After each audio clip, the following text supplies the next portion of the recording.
Welcome back to another episode of NFT Catcher Podcast. We'd like to remind everybody that nothing on the show is meant as financial advice, and to please do your own research. Thank you, and enjoy the show.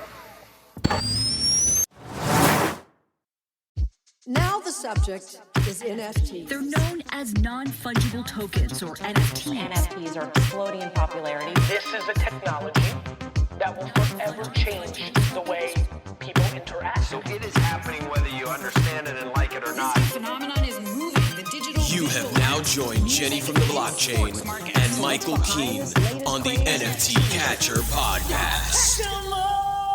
What's up, everyone, and welcome back to another episode of the NFT Catcher Podcast with me, Jenny from the blockchain, and my co-host, Michael Keene. Michael, we got a special day today, huh? We do. I'm super excited. This is great. Yes, this is actually our first NFT artist interview. So we are super excited to have Mumbot on the show. Mumbot, welcome. Thank you. Hi, everybody. And by the way, your background, I know nobody can see, but like, it looks so sick. Like, what, did you paint that? Yeah, that's one of my paintings. It's called Interstellar Spirit. That's amazing. That looks sick. It is amazing. Yeah, Mumbot's incredible. I've been a fan for so long, and she's even a better person than an artist. So I'm really excited. Thank you so much for coming on and for being here. We have a nice little history together, so it's cool to kind of bring it full circle. Yeah, I'm a big fan of yours, Michael. You're a person too, and thank you for having me. Yeah, absolutely. So what have you been up to? Do you want to maybe talk a little bit about what you have going on, and we can kind of get into your history and see what's happening? Yeah. Sure. Well, right this moment, I have a auction, one-of-one auction. Yeah, you do. Yep. Marudo. It's the first appearance of the first villain I've introduced to the Mumbot world lore, and Marudo. I'm pretty excited about it. I worked really hard on this graphite piece, and it's going to end in a day, this auction. But they are a complex character, and I don't know if you want me to go into the whole backstory of Marudo right now, but I also have some other stuff going on. I have a drop coming up this week for my sketchbook collection, so I'm dropping 5 pieces in there, and I have a lot of stuff going on. I have a lot, and then there's a lot of stuff that I can't talk about, and I have some collaboration pieces coming out. Nice. I'm excited about too. So, yeah, we're looking forward. I know Andy's a collector. He's been a collector of yours for months and months, and we met you in New York, and no, for sure, a lot of cool stuff. I saw the auction. That made my day. By the way, that was such a highlight for me at NFT NYC. Like seeing you guys, running into you in that line. I know. Yep. That was awesome. That was really cool. It's kind of like we counted on moments like that to really hang out, actually. I know. Yeah, no, that was fun. That was good that worked out. So how did you kind of get started? How long have you been doing art? Because I know you started in the physical world. I remember hearing like you were in like, what's that store? Hot Topic. You had stuff in there before NFTs. Yeah, I did. I've been in the like art toy kind of world. I've been doing, I went from like painting and illustration and miscellaneous kind of mixed medium art into going into like creating my own toys. So like hand sculpting and doing customizations of other people's toys. And that was sort of like, me just kind of looking for other mediums, just exploring. And then it just kind of, it really grew really quickly from there. I went into like self-producing my own toys. So I had a toy that I was like, I hand sculpted of a ghostess, and I then went into like learning resin casting and silicone mold making, all those things in-house. And then, I released my first set of those toys at like 5 Points Festival, the very first 5 Points Festival in New York City in 2017. And I had paintings as well. I had some zines and some miscellaneous I was making some jewelry at the time too. I think I had pins and stickers, and many years ago I had hand sewn plushies. So I would do like craft fairs here and there with some of the hand sewn plushies of Mossy the Moss Spirit and Cloudy Puffs the Cloud Spirit. And I actually just found pictures of that from like 10 or 11 years ago, which I'm really excited that I found. I'm going to share that in my Discord. But like my daughter's like a baby and she's like on my hip in one arm, and then like, and I'm slinging my toys and my stuff with the other arm. But yeah, so then I moved into like actually straight into self-producing my first Japanese soft vinyl figure of Shumi Mushroomi, the mushroom spirit. So that's a Sofubi. And I literally brought the clay sculpt to Japan. So I hand sculpted it in clay and then brought it to Japan. And, and I actually paid for that production. And then I did the same thing with my first plush. And then a couple years later, I had a full collection. And once I had a full collection and I was at Designer Con, this was like 2019. Hot Topic. So, and I met them and then they picked it up and box lunch. And then, it ended up being in a lot of other stores as well. And that was pretty awesome. That's cool. And then, so I guess about a year ago or so, you started getting into NFTs. How'd that come about? Yeah. So like I learned about NFTs. I would say the point where I actually kind of knew what it was 2019, but I wasn't like, I did not dive in. I was not invested in any way. I thought it was interesting, kind of like funny, and then I'd say 2020, I was seeing, it was fall of 2020. I was seeing a lot of like, just not a lot, but like a very few amount of my friends were starting to explore and, throwing some stuff on OpenSea. I think at that time, I know Murakami had some stuff, and he eventually took all his stuff down off of OpenSea. I remember I read that recently because he has a new drop coming. We actually were telling our listeners about it last episode, and everybody keeps asking me now the flowers that he's doing coming up. Interesting. Yeah. So I guess he put a bunch of stuff out there and it didn't sell, right? So he was like, I didn't do this right. He's like, I need to figure out what's going on before I just remember it was kind of like very controversial at the time because like if Murakami's taking his stuff down, it's like, right. Man. So okay. I'm trying to keep up on that project he's doing. So I was reading articles about that. I think he said that it didn't sell and he took it down because he didn't know the space yet. Yep. That. Yeah. Okay. Something about that was definitely in there. Something about like wanting to know more about the space. Right. Went further in. And, I think so December, like that winter, I started speaking to, I was still in Bangkok, Thailand at the time. And my really good friend, Cyrus, at the time, we didn't know each other that well. We were like, he was friends with my husband and my other friend, Chip. We were talking about doing NFTs. We were just talking about NFTs and we were talking about the future and what it means for artists. And we would have like these super deep conversations. And we were interested in collaborating, but at the time we were kind of exploring each other, like what we're all about. And I think we started to get we fully dived in more like January, February. And then the piece was completed in about March of 2020, right? 2021. 2021, yeah. Yeah. And then we released it in April. So that was my very first, that was technically my Genesis collaboration piece. What piece was that? That's the piece that it's called Mycelium on the Block. Okay. And I came up with that name. I'm very proud of that. Nice. And actually, I would love to say this. We were really proud of the fact that this piece came with a physical, and it actually came with a special colorway of Shumi Mushroomi Sofubi, and I named it non-fungible fungi. And I know that there's now a project called that. That's Jennifer's favorite project. That's so That's crazy. she's like wailing into that at the moment. Which is super cool. And Yeah. that's why I think I heard you say that on the last podcast. Okay, yeah. So I just wanted you to know I actually also named something that like early before that project existed. So I didn't copy them, just so you know.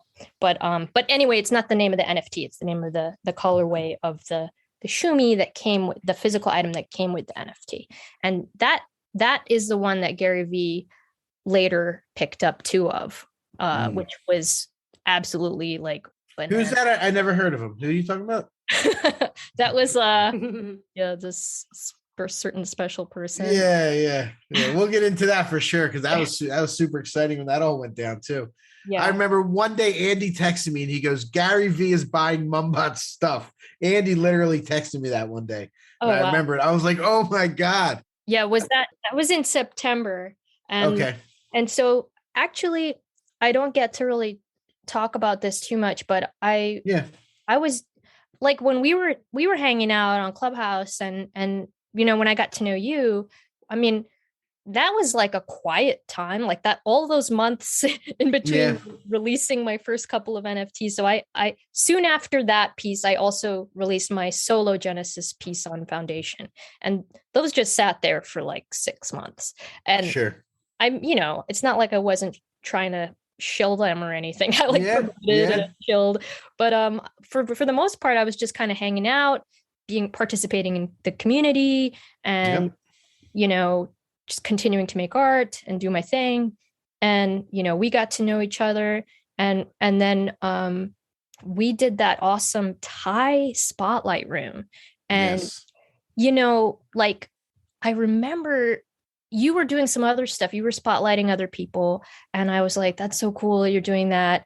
And I was still I wasn't as shy. Like, I had gotten better at speaking in rooms with a decent amount of people in them. But I think that, it was just, I was hearing so many, just a lot of my friends in Thailand, because I had at that point, I think I'd already gotten back here to New York. I was hearing a lot of sad stories, just how bad it was getting because of COVID in Thailand. Yeah, I remember you saying that. Yep. Yeah, and it was just like, what can I do? I just want to do something. And you were in the room, and I was like, you were talking about this cool thing you were doing for some other artists, and I was like, hey, can we do a spotlight room for the Thai artists? Because that'd be really cool. And you were like, yeah, let's do it. You were ready. And I was so happy and grateful that you wanted to do that. And I think we just I started planning it right away. Yeah. That was amazing how that came together. You brought in a translator. There was 20 some at least artists from Thailand that got to tell their story. We went hours on that. Yeah, that was amazing. Yeah. You don't know this, but we actually had a couple Thai celebrities in the room. Really? Nice. Yeah, we had like a couple big hip hop artists and actress. Actually the girl who was translating is she was an actress and the artists who were on stage when I was having her help me communicate, they were like, are you really Michelle? Really? Yeah, it was really, really cute. It was That's funny. No, I'll always remember that. That was great. And I did one for African artists after that as well. Yep. I'd like to do even more of those. I would love to do, we mentioned maybe doing another one. Definitely. I would be amazing. Yeah. All about that, dude. And I'm better at speaking now too. Yeah.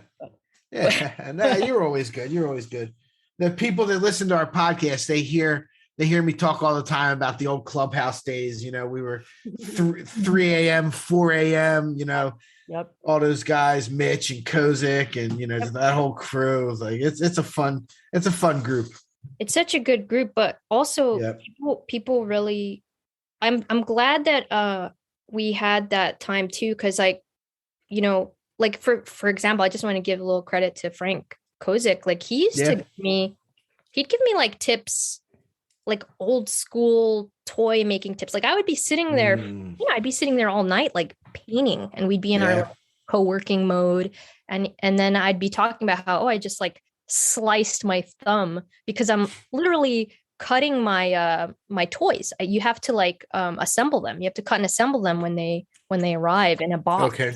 You know, and then he was the one who kind of like advised me on some, oh, you got to get the blade with the red handle and it's curved, and he like, you know, was like, you got to get a blow dryer so that the sofubi will be you know, soft. And I'm like, and because I'm in Thailand, it's always warm, so I didn't have that issue. It's always warm, like, but I came out here and I, you know, it was cold and I wasn't like readjusted here yet, so it was like anyway.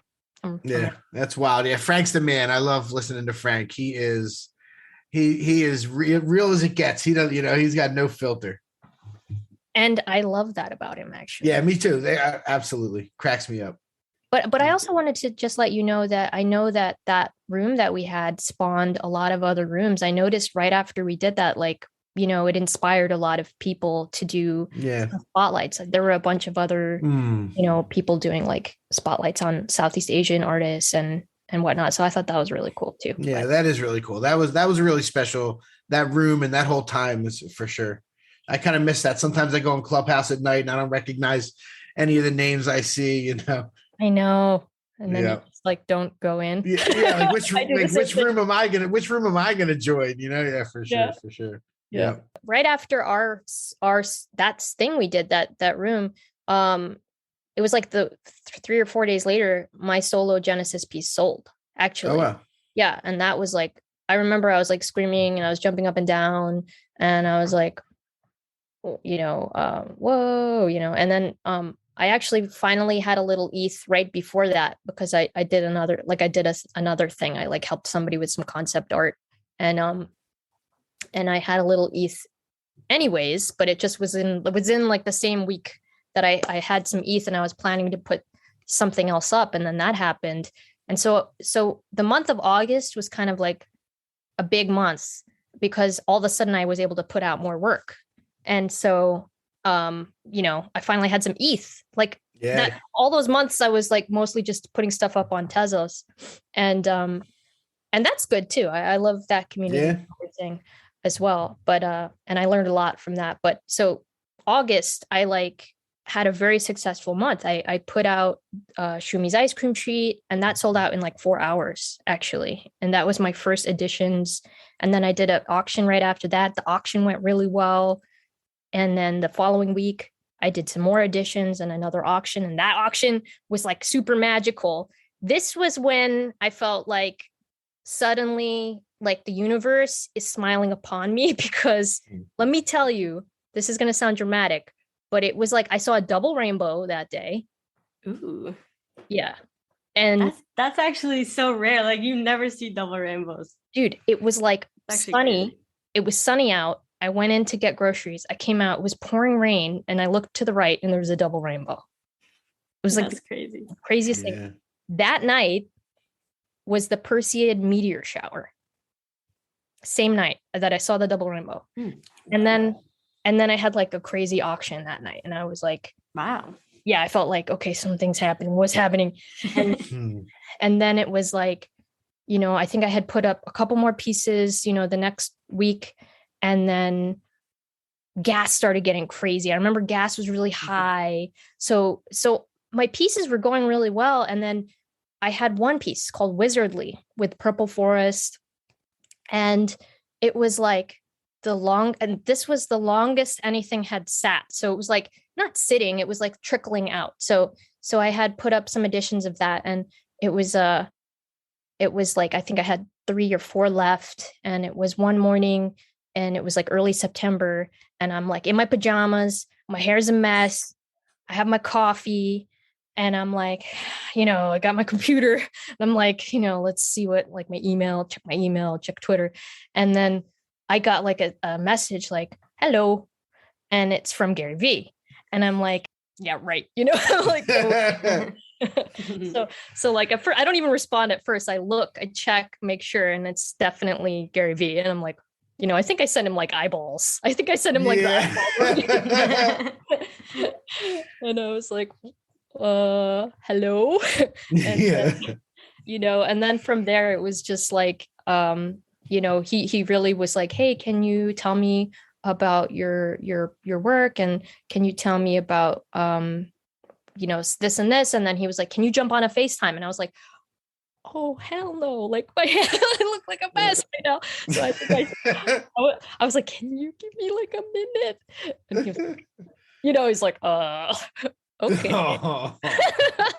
So I like, normally people are like, yep, right now, let's go. Yeah, but like my hair was really messy, and I was like, and this is a really funny part of the story, is because like I rushed to get ready, and I like put some perfume on, and I hear my mother-in-law go, they can't smell you through the phone.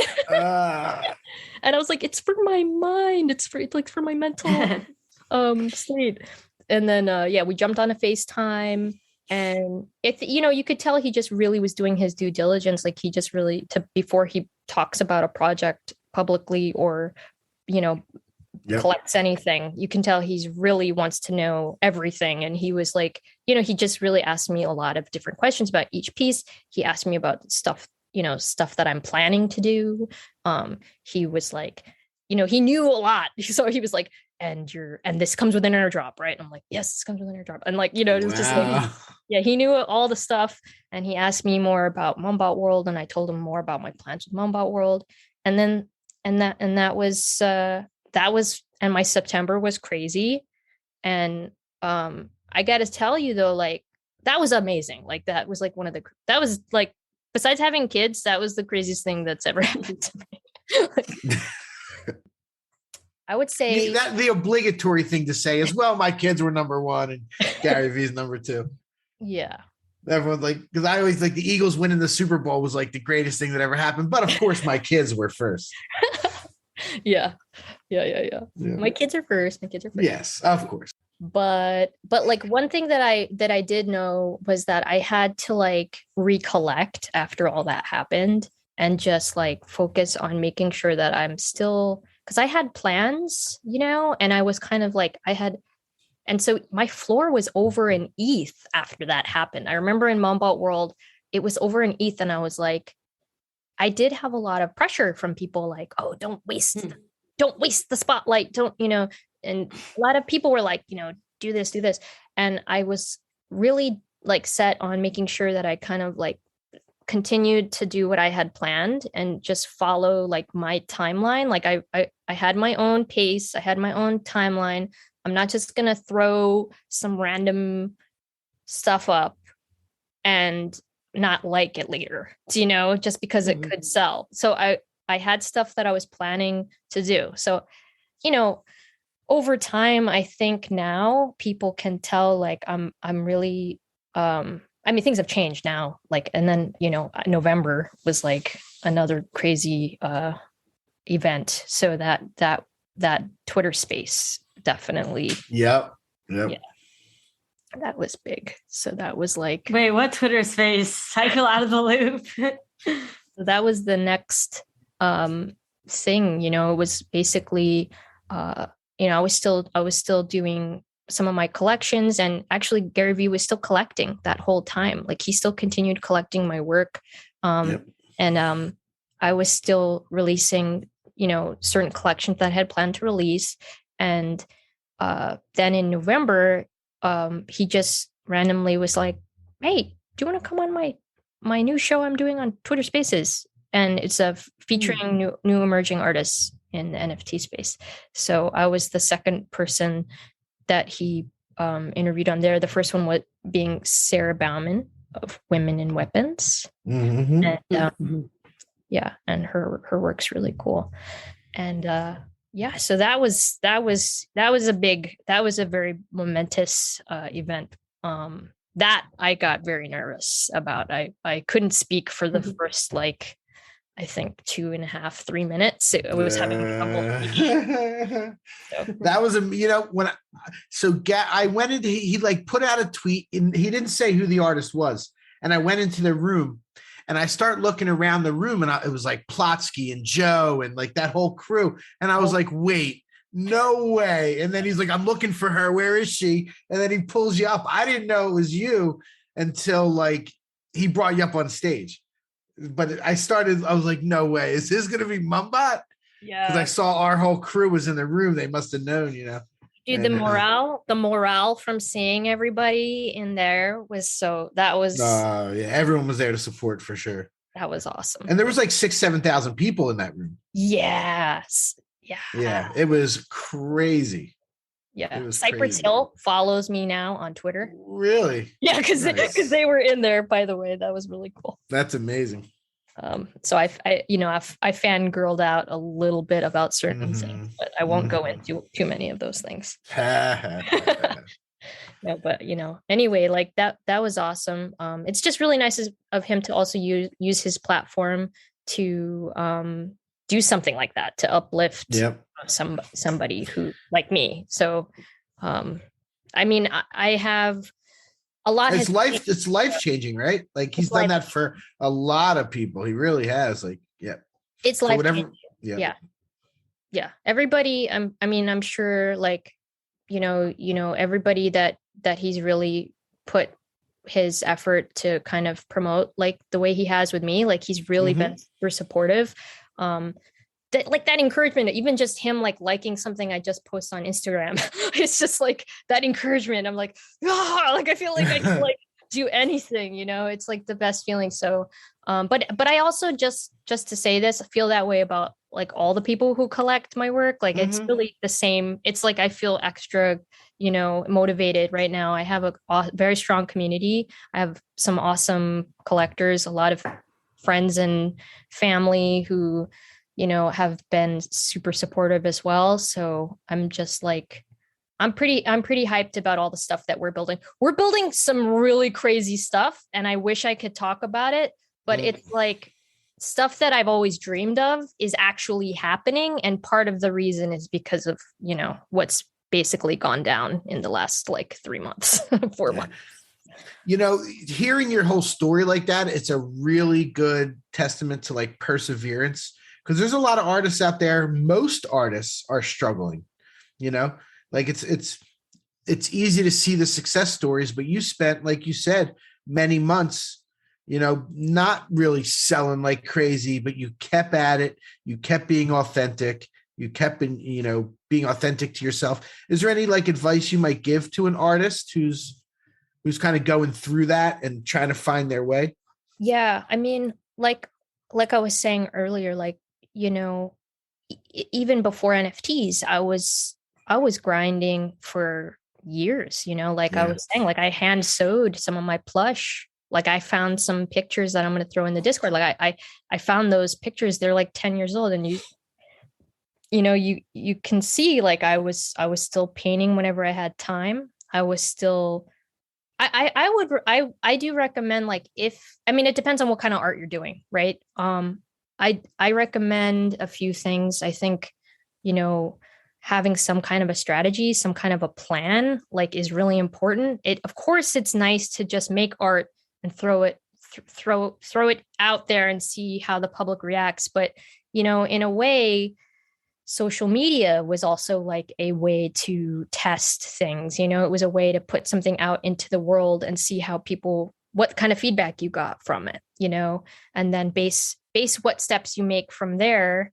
Okay, well, this piece, I know I feel really confident about this piece, but it also got a good reaction from all of my followers. So this could probably make for a good something to build upon, right? Or it could make a good NFT, or it could be more than an NFT, right? So like how many years I've been building my characters and my IP, I've had a long period of time to test different things, to see what works and what doesn't. And, I've had a lot of time to check out, like, exploring like different storylines and different things because I've got like other characters and other storylines, but this one, not only is it something that I felt really like it has a long lasting, enjoyable, it's been a long lasting, enjoyable experience for me. So I feel like it's similar to other people. And then also, some of the subject matter I explore are things that anybody can relate to. Like nature, life and death. I mean, we can all relate to some of these things, right? And then, there's some other deeper layers there, like, that I explore, which has to do with like being mixed ethnicity. One of my main characters, the girl from the forest floor, she's half human, half forest spirit, like a fairy type creature. And then I have like more lighthearted friendships and friendship plays a huge part in the world. So just like finding your place in the world, where do you belong, and friendships and just like other challenges. And yeah, so I mean, I could go on and on, but yeah. No, it's cool. Your story is really an inspiration to, I'm sure a lot of people are saying, maybe that'll be me one day. Like, and because I talk to artists, I get DMs all the time. How do I, get my work out there? I'm sure Jennifer does also. We get lots of stuff like that. So I think being patient and allowing yourself to, like, you do have to put yourself out there, but you also have to be very patient, right? So that's a thing. People are very like, they want to do things now, and it just doesn't work that way. You can't force it. Right. Even a lot of the artists that we see that are like take Beeple for instance, he was doing everydays for years that nobody knew about or cared about. Yep. So you're right about that, being patient and just. And he was still doing it, I love his story too. Like, I think there's a few really cool stories about artists who made like very little money and they were still doing it because this is obviously something that they're enjoying. So and that's another thing, if you know that like this artist still cares to make their thing rad, like even if it's not like, do you know what I mean? Like they're not making anything from it, but they still give a shit. Like they want to make it awesome. Do you know what I mean? Oh, can I curse? I just said it. You can curse. Yeah, you can curse. Yeah. No censorship around being here. Consistent as well, right? Like patient, like persistent and consistent. Yeah. Sure. And believing in yourself, and just like believing in yourself is huge. Yeah. Yep. Yeah. Because that's the one. That's the huge one, because even when it might feel, and this will come in waves like this, I think everyone can relate to this. Doesn't matter what you do. I think anyone feels sometimes like no one believes in them. I'm sure there's moments where you feel like, wow, like you really don't believe in me. And it's like your mom, or it's like your grandma, or, you know what I mean? Like there's so many scenarios where it's like, even your a lot of times that you can feel like you don't have support or whatever, but like deep down, you have to know yourself and know within you, like, can I do this thing? I want to curse, and I feel weird like cursing because we're on the podcast. But do you know what I mean? Like I will like dig deep and be like, no, I know me, and I know I'm gonna do this thing because like this is like I've come really far. Like I want to build something amazing, and I'm going to. And like whether or not people know or believe it or underestimate me or kind of shrug me off or think like, oh, this like small potatoes isn't doing that. You have no idea. Like you have no idea. I'm like going to be bringing it. So it's going to be awesome. Like we have some epic stuff coming. I'm super excited. Wow. I believe it. I'm sure you do. Yeah. Go ahead. I'm sorry, Jennifer. No, I was just saying, I love that. And you're also speaking at VeeCon as well to tie into the last Gary V piece. Yeah. I saw that you were on the speaker list. Yeah. I'm so amazed that I mean I'm really excited about that too. And I know it. I think it'll be like a panel. I'm assuming it's going to be like a panel style. I'm really looking forward to it, to be honest with you. I'm really excited about it. I'll be there.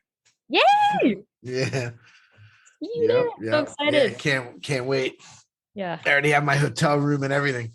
Oh my gosh. Yeah. Okay. Go ahead. No, it makes me feel good that I'm gonna know someone there. Yeah. For sure. Besides Gary V, who will be very busy. Yeah. Oh, yeah, he'll be definitely very busy. Yeah.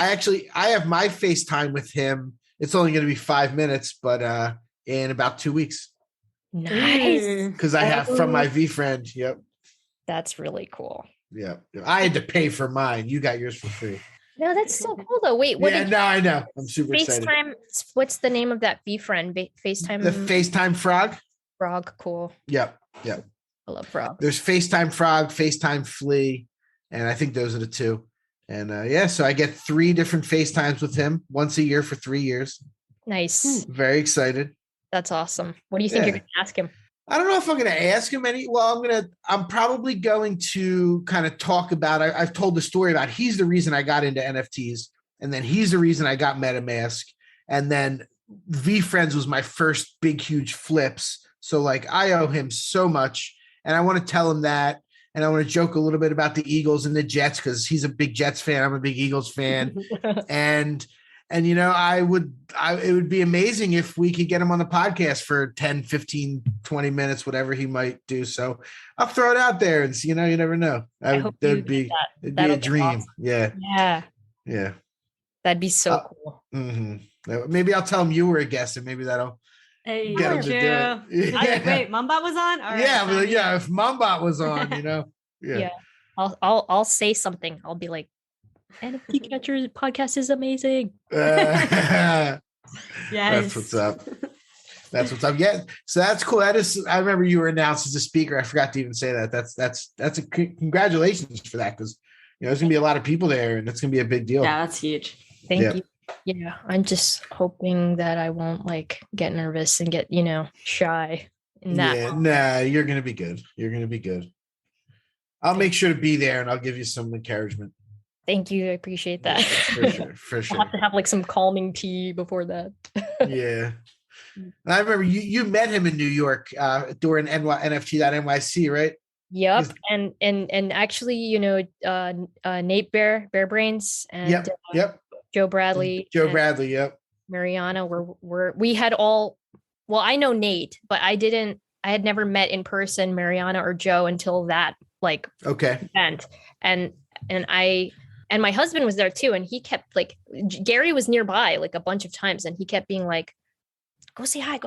But it was one of those weird things where it's like a mix of me being shy, but also every time he was speaking with someone, and I felt like, oh, I don't want to interrupt. Yeah, he gets swarmed everywhere he goes. Yeah, he was swarmed. And he talks to everybody. He's like, I saw this a few times with him in New York. I mean, he literally, when he's talking to somebody, even there's a million people, he makes they're the only person there. He really listens to people. He's really great at that. Really great.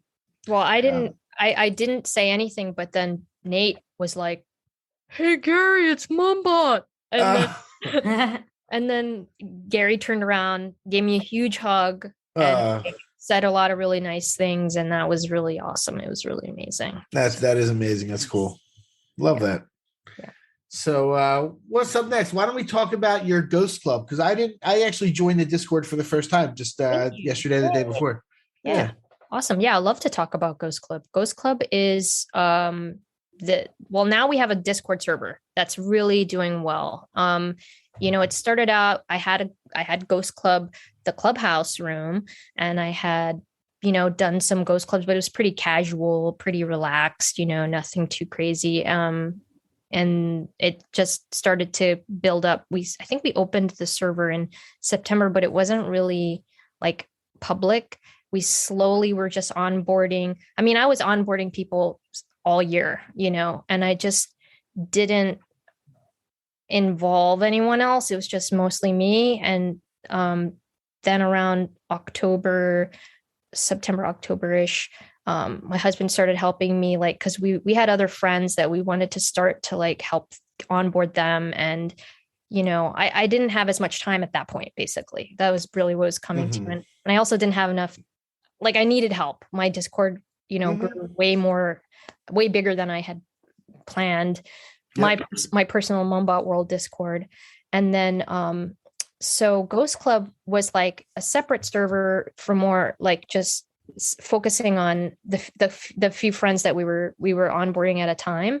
And it really started to grow, I would say more in November, December. And then we opened it up in January public. And now it's already it went from zero, I mean, not zero, like from like 50 people to like 200 people in like a couple days. Now it's almost at 600 people. And I'm like, all right, let's take it easy there, because, that's a lot of people. Like we're onboarding a lot of people, but now a lot of people are helping each other. And, it's not just artists. It's, we have artists in there. We have developers. We have all my toy community people coming in. We even have like some photographers. We have animators, 3D people. And it's it's such a cool community, because people are also helping each other in terms of like, collaborating together, or like how to make a smart contract. Like that's something we're working on soon, like how to make your own smart contract. And, we're still working on like, some other stuff, but we've been doing weekly, like drop parties for certain artists, or spotlights for certain artists. Zaz, we're featuring Zaz this week. We did an open mic thing. Brian Romero did the open mic last week. Wow. Nice. Yeah. It's been really cool. And then I still like to do my kind of casual thing too. So we'll do like, I'll do something where it's like breakfast ghost club, where I'm just like having coffee and drawing and hanging out, checking in with everybody kind of thing. So yeah, but we have a lot coming. There's a lot planned. Just, I don't know how much I can talk about. I didn't really, but we have more like big things planned. I'm pretty excited. I just saw some stuff that we were planning for Ghost. Wow. That looks really nice. Cool. Do you have any artists you want to shout out? You can, you'll get a few thousand people listening, if you want. Okay. I know it's hard. It's hard to do and not leave people out or whatever, but if you have anybody in your orbit that you think deserves a little. Well, Diego Bergia is in there, and I did a collab with him. He was the one who animated the graffiti pixel art piece. I don't know if you saw that. It's called Throwies. It's I'm not sure. It's on KnownOrigin, but he has a whole collection. He's done a bunch on his own. They're amazing. So Diego Bergia, Brian Morris, Brian Romero, Mariana Martins. You love Mariana. She's great. We've actually talked about Brian Morris before on the show, because we've mentioned him a couple times, and Brian Romero is amazing as well. Yep. That's cool that they're in there. Zaz Corp, she's in there. The Mujus, who are newer to NFTs, but I know them for many years in the toy space. Miss Muju and Mr. Muju, also known as Muju World. Who else? We have actually Nate Beer Brains is in there. Fidget's in there. Love Fidget. Fidget's the man. Oh my gosh, we have so many, and I closed my Discord so it wouldn't make notification sounds. I should just open the list. I could list like everybody, because I don't want to leave anybody out. Then I know. It's a little weird. Yeah, you want to make sure it's like an Oscars. Okay, Aifa AOIFE. She is amazing, and she has a project called the Foofies. It's like a one-on-ones. Buff Monster, Benzilla. He's from Thailand. I already said Bear Brains, Brian Morris, Brian Romero, Three Land Boy, he's from Thailand. Chris Reiniak, he's also someone I know from the toy world who's making NFTs. He's got these little cool kaiju guys. Crumpton, super talented. I don't know if you've seen his NFTs, but they're like amazing, animated. It's really cool. Really? Cyrus James Khan. Yeah. I actually own one of his. He put out that project, the CryptoPods, I think it's called. Which one do you have? Which one do you have? Oh man, I gotta look. You will not guess which one I got. Ethereum? No. Oh, I don't know. I'm not sure. I guess I won't guess. I got Bitcoin, dude. You got a Bitcoin. Nice. I got Bitcoin and I got Litecoin. Wow. Yeah, I had two also. I think I sold one. I gotta find it though. I'll find it. We'll worry about that later. Ethereum. I'm not sure which. Cool, yeah. Cool, we have Dila Maharani. She's from Indonesia. She's amazing, super talented artist. Daniel Croson, he's from England. Dosa, super talented. He does those expat monkeys. I mean, this is a really long list. I don't know if I should name everybody, but Is that okay? Should I name everybody? No, that's good. I mean, if you want, but yeah, you can run down them, however you want to do it. We're all good here. It's nice. We do like to, maybe people will look up some of these, so you never know. All right. So a couple artists that we onboarded, Ellen Ma. She's really talented illustrator. Eric Carbling's been in the space, and he was doing murals and started turning his murals into NFTs, which was really cool what he was doing. Fluff Riot, she's someone I know from the toy world, and I wouldn't go so far as to say I fully like take credit in onboarding her, but we've definitely been helping her a lot. Fidget, Grin Fury, I don't think he's put out an NFT yet, but he's planning to. How Goodman, Kyle Confer, who we love. Love Kyle, yep. Love Kyle. Yeah, Kyle's great. L'Amour Supreme, who I'm super excited. I have a collaboration coming up with him. He was one of the one-on-one artists on the Mishka project also. Okay. He's amazing. Mama Blues, she's from Thailand. Marinara Martins, Mathematics. He just put out some of his first photography pieces. Muju World, Mr. Brian Design, Nike Jerk, Persway, Pop Hill, who we love. She's amazing. Yep. She just had a sold out project she did with the Museum of Modern Art. It was awesome for Chinese New Year. Nice. My buddy Rox, who I have a collaboration with on Known Origin, and it's me, Rox, he's from Italy, and Sergio Vega, who is from the Deftones and Quicksand, a New York hardcore band, and he is actually up for 2 Grammys right now. He's nominated for 2 Grammys. Wow. Sam Pearson, who's amazing. Taeyeon Kim, Vincent Scala, Vasily Torgashev, Holy Guli, Wolf Pitts, who's about to drop his Genesis NFT. We're excited about that. Wooden Cyclops, amazing artist. Yoey, who's my girl from New Zealand, insanely talented artist. Like, she's done illustrations for comic books that were, I think, like Regular Show or something. Zaz Corp, we love. Dylan Maddox, Matt Doog, and Uchi Jin Films. They're kind of in the photography video kind of category. Big Shot Toy Works, which is Clem. Yeah, Clem's awesome. Sergio Vega and Monton, those guys are in our music category, and they're both like extremely talented music. Oh, developer wise, we have Bitlectro Labs. I don't know if you're familiar with their projects, but I know the name, but Dream Loops. Okay. They're really cool. You should check them out. They're like, I need to. Yeah, amazing pixel art animation with like generative music. It's really, really cool. And they come with their like roadmap. They've already executed physical items like vinyl records and cassette tapes and other really cool stuff. Yeah. And Worlds Collide, who I'm not sure, but we also have like other communities that we connect with in our community. So like the Outliers and Mishkaverse and Endless Nameless Social Club, Bored Ape Ladies Club, which I'm also a part of. I have a drop with them around Valentine's Day. So a lot going on. I noticed first of all, you have a lot of connections in the space with other artists, and you also seem to do a lot of collaborations. Do you feel like that's important, like as an NFT artist, to like collaborate a bunch, or what would you say about that? I would say it's good. And I think you definitely should collaborate, but make sure that you just definitely know who you're collaborating with and make sure that you're good. They're good. Like it's a good connection. Do you know what I mean? Because you do need to make sure that that's all cool. But yeah, blockchains forever. Yeah.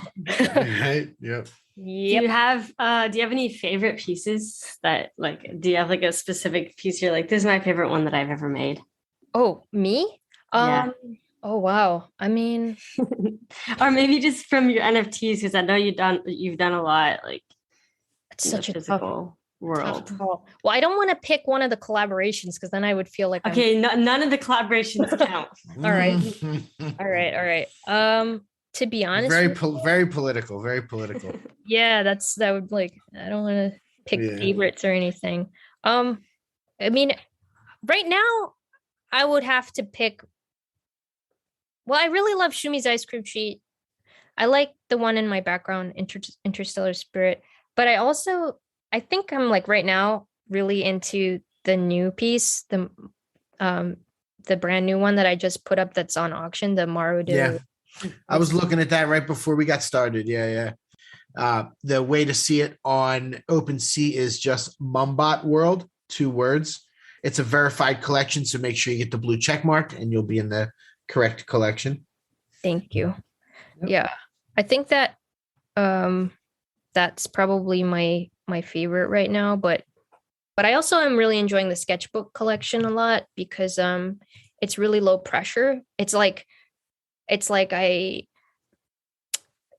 basically introduced that as a way to offer something more accessible to people and collectors, and something I could add to for in perpetuity. You know, I could add to that in perpetuity, and I have plans to make some fun collectability out of that. And just in general though, like having something, you know, like for example, the difference between some of the pieces in there versus, you know, the Marudo piece, it's like, you know, I couldn't release Marudo until like everything was perfect and everything that, you know, everything was rendered exactly the way I wanted it to be and had all the details finished. But the sketchbook collection, it's like there are pieces in there that, you know, you can still see where I erased something, or you can tell that like the paper was ripped. Do you know what I mean? Like there's something also more intimate about that, right? Like I'm still picking, like I'm still picking my favorites of those items, but there's something a little more intimate about that because that's not something that I normally do share. It's not like I have my sketchbooks available for everyone to see, like ideas that don't come to fruition, you know? So I think there's something really cool about that. And it's going to be fun to, you know, to add the stuff that we're planning to add. There's like, yeah. When is the sketchbook, can people buy that right now? Is that like what exactly is the sketchbook? Yeah, there's some available on the secondary, but we have a drop on tomorrow. We have a drop coming up. I don't remember if we said Thursday or Friday because I closed Discord. Sorry. But you're good. Yeah. Is it in the same Mumbot World collection on OpenSea, or is this something different? This one's called Mumbot Sketchbook. Oh, okay. It's also on OpenSea. It's a second collection on OpenSea. Oh, sketchbook. Yeah, I see what you mean. Like it's there's like one that's like a torn loose leaf sheet of paper. That's awesome. Yeah. I really like that. That's cool. Thank you. Yeah, one of them I literally used like a scrap of my daughter's homework.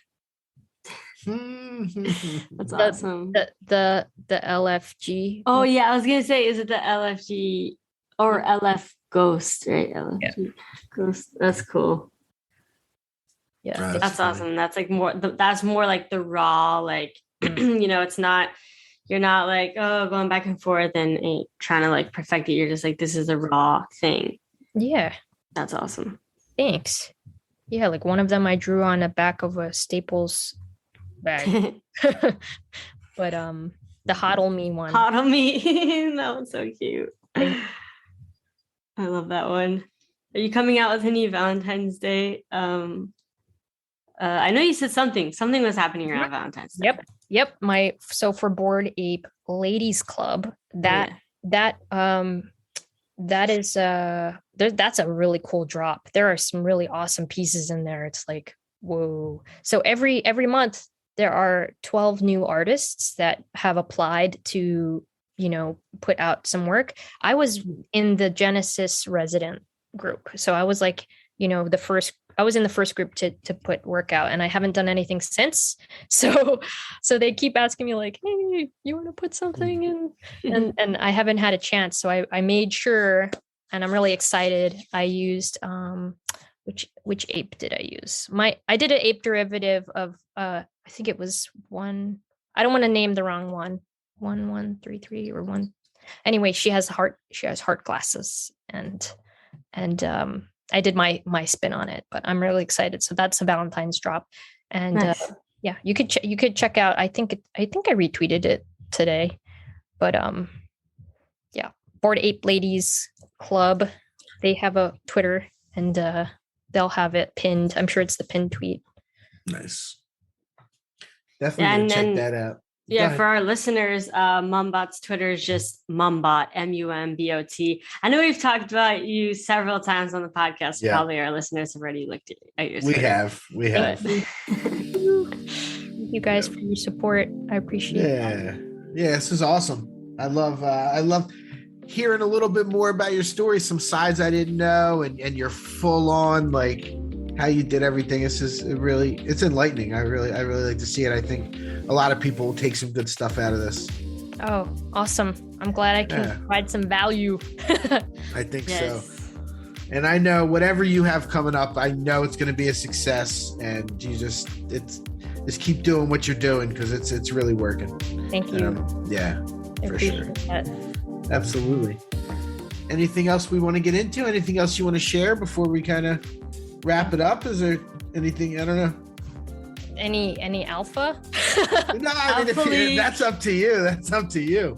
Yeah, I think I've covered everything, actually. Yeah. I'm pretty sure. Yeah. I feel pretty good. Like, I just want to thank you guys. Like, I really appreciate you asking me on here, and really like just giving an opportunity for me to tell a little bit more about what I'm doing and my story, and supporting independent artists, because I know you guys have a pretty big platform. A lot of people listen to your podcast. It's a great podcast, and and independent artists, definitely, we don't have like as much shine as maybe some of the bigger projects. So really appreciate it. Yeah, Michael's really good at we do usually honestly talk about collections a lot of the times, but Michael always likes to talk about like independent artists. Every single episode he'll shout out someone, or he'll bring up stuff, and I'm not really too much into one-of-one art yet, so it's like everything's so new to me in more of like the art side of things, and just like hearing you talk about your story and where you're working on and everything, it's just really cool. Like, I haven't talked to, and this is also our first artist interview, of course, but I haven't really talked to any NFT artists like one-on-one yet, so this was really fun. But yeah, thank you for coming on the show, Mumbot. Thank you. Yeah. You. If you guys ever need some suggestions too for artists, like, I know that I have some good ones. Like one person I really look up to, Dalek. Do you know him at all? He's a big one-of-one. Name's familiar, but I'm not sure. He just did something really cool. He released like a generative. He worked with a generative artist and like did like some really cool. Is it like DAE? DALEK. DALEK. Okay. Yeah, he released this project called Neogen Space Monkeys. It's pretty cool.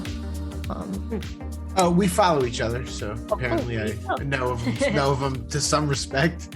Yeah, but also anyone in Ghost Club, I'm sure, Cool. Well, we appreciate that. Yeah, definitely. All right. Well, awesome. Thank you all for listening. Hopefully you enjoyed this episode, and we'll catch you in the next one. Peace. Thank you.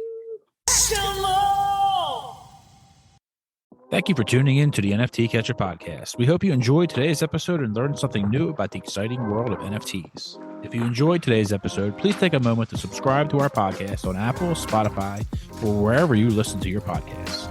And if you really love what you're hearing, please leave us a rating and review on your favorite platform.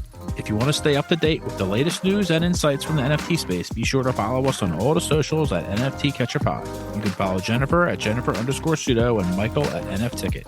I'm your producer, Andy, and I'm at AJC254. Our theme song's by It's Just Los. We always appreciate your feedback and support, which helps us reach more people and bring you informative and engaging content about NFTs. We look forward to bringing you more great NFT content in future episodes. Thanks for listening. Peace.